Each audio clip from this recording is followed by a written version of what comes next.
Hi, Lou Agave from Long Island Lou Tequila. Please follow my social media. Today's National Tequila Day, okay, in the U.S. And I'm celebrating like everybody else. Got home from the beach. Lots of stuff happening in my life.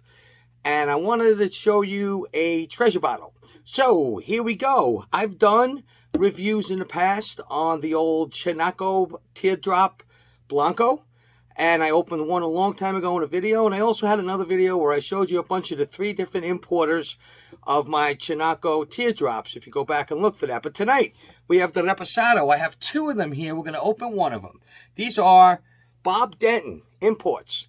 So you can't read these things half the time on the neck tags.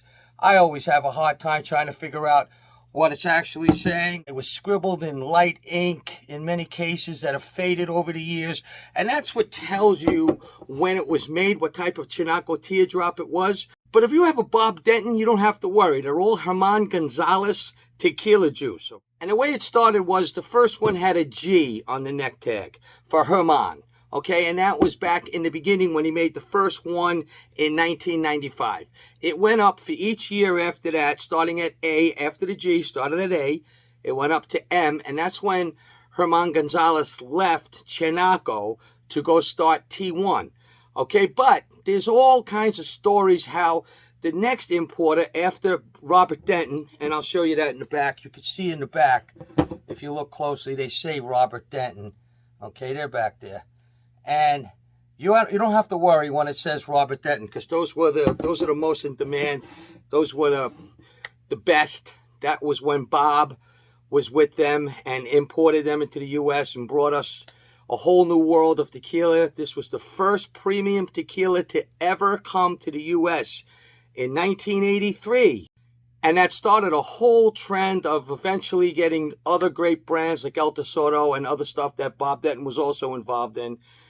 And he brought us a lot, and we have a lot to thank him for. But what happens is the juice was stored. So when Herman left, after the designation of M, when you see an M on here, if you can read it, but there was juice stored. So even after Herman left, who was the master distiller, a lot of that juice was stored, and they were still put into these teardrop bottles with the next importer, which was Fielding & Jones. So they're all excellent juice as well. I mean, they're Herman Gonzalez juice, as far as I know, I believe up through almost the whole line. Okay, and then again, a new importer came on the scene, Priest Imports, and there's even rumors that there was some blending done with still some leftover Herman juice for some of them. And then eventually it tailed off and the magic was gone with the Priest Imports.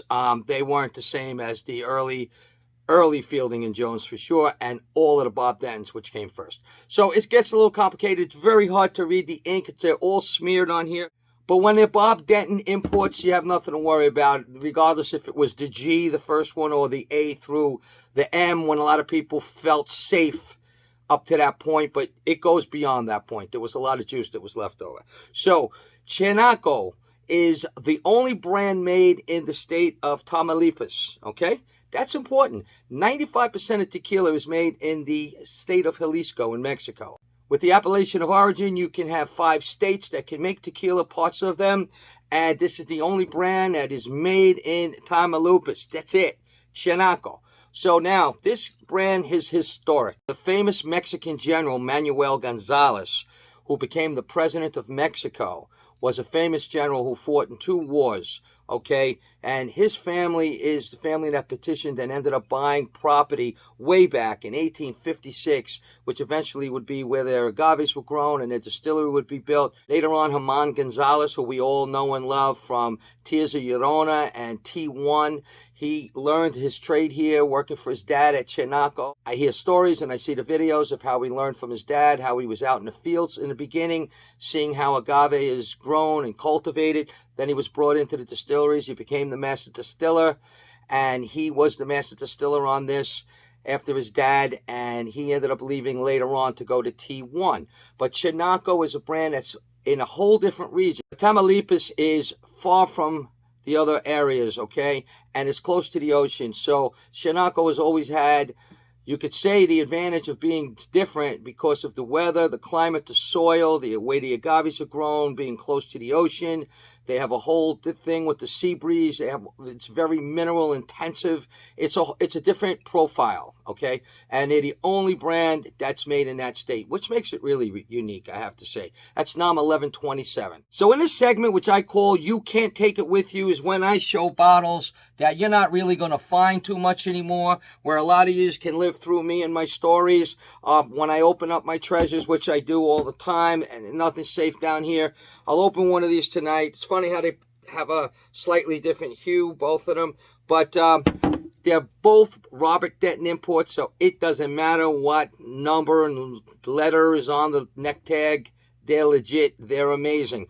These are teardrop bottles. You don't see them anymore. If you get lucky and you're in some little place in a dusty store in the back of the shelf, you might see a price import, which were the third and final importers for the teardrop bottles. Chinaco bottles do not look like this anymore, and in my opinion, that brand is nothing close to what it was at one time. You could get lucky, but you're not going to find a Robert Denton.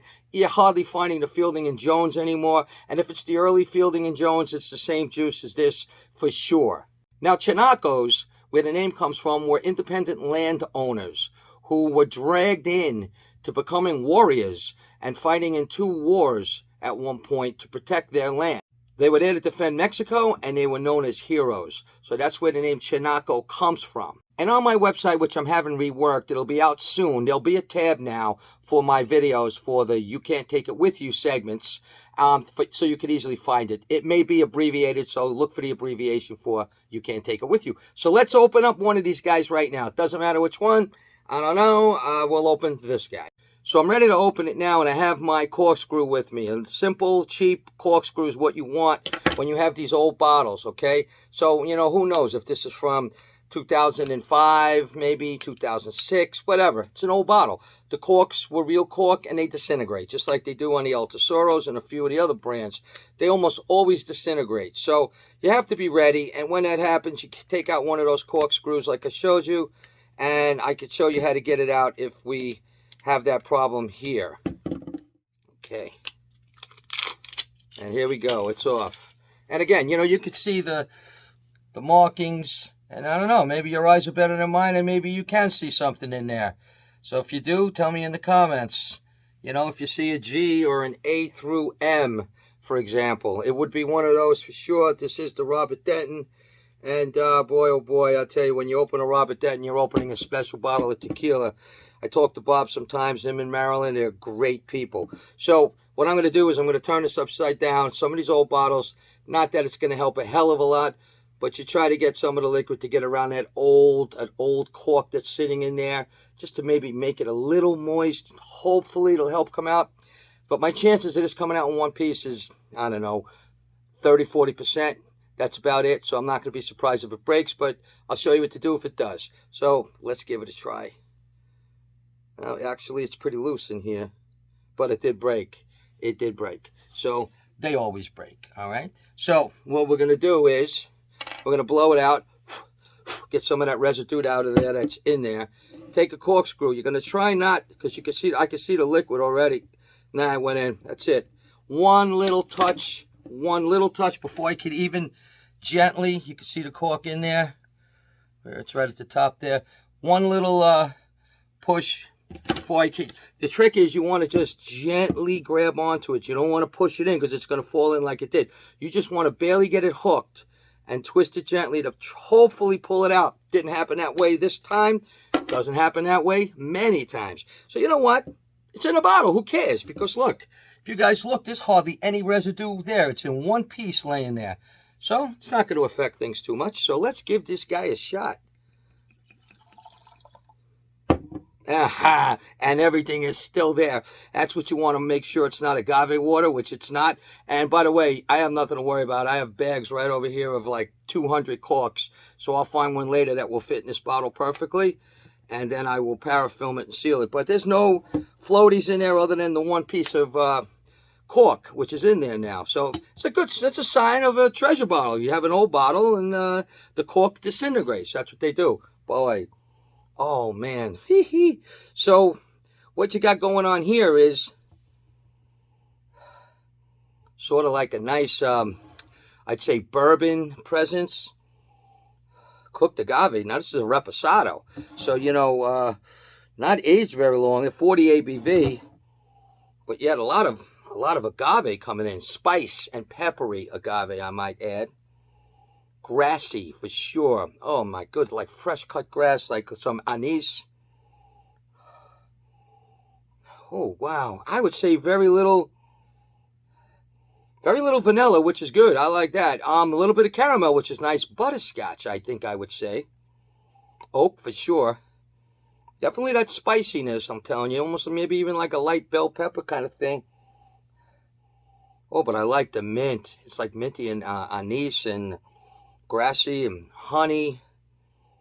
Peppery, cooked agave. This is really an enticing nose. This is really, really nice nose, I have to say. Floral, fruity. Wow, wow. And you know what else besides floral, fragrant notes and fruity notes? Is almost like a melon in here, which is, I mean, I'm loving everything about this nose. This is the old school, guys. This is the old days. You can't, you can get tequila like this. I'm not going to sit here and say everything was better in the old days. A lot of things were better in the old days, but not everything. There's some great brands out today. We know who they are, and I talk about them often. There's some really high quality. We're in an era right now, 2023, for the last 4 or 5 years, we're getting some slamming tequilas by some great producers. So I have no problem with that. But this is something, this is a throwback. This is phenomenal. I don't quite, get a hold of reposados today that are in this category, I'd have to say. Let's give this a sip.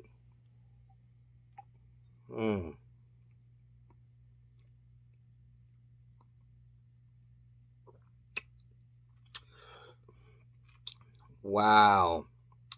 While I let that warm up my mouth, I will also tell you that General Manuel Gonzalez, who is Herman Gonzalez's great-great-grandfather, I believe, he was a war hero. He won the Battle of Cinco de Mayo. Okay, guys, that's who won that battle for the Mexican people. And the Gonzalez family is historic. They really are. They had a fight to get the appellation of origin. That's why this brand in Tamaulipas can be made legally and called tequila. Wow. I tell you, there's a lot of good things about the nose here to taste. It's really, really nice.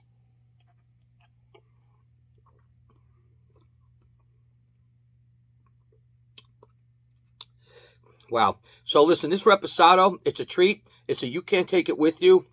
It's Happy National Tequila Day to everybody out there. And I wanted to open this and show you guys how amazing it is and remind myself how amazing this reposado is. I love the Blanco. I have some Añejos. They seem to be harder to find. I have all three. I have the, the Bob Dentons, I have the Fielding and Jones, and I have the Priest imports. But this is the baby. This is the one you want. I'd be giving this a 91 or a 92 on Tequila Matchmaker, in a rating. This is just really grassy and delicious.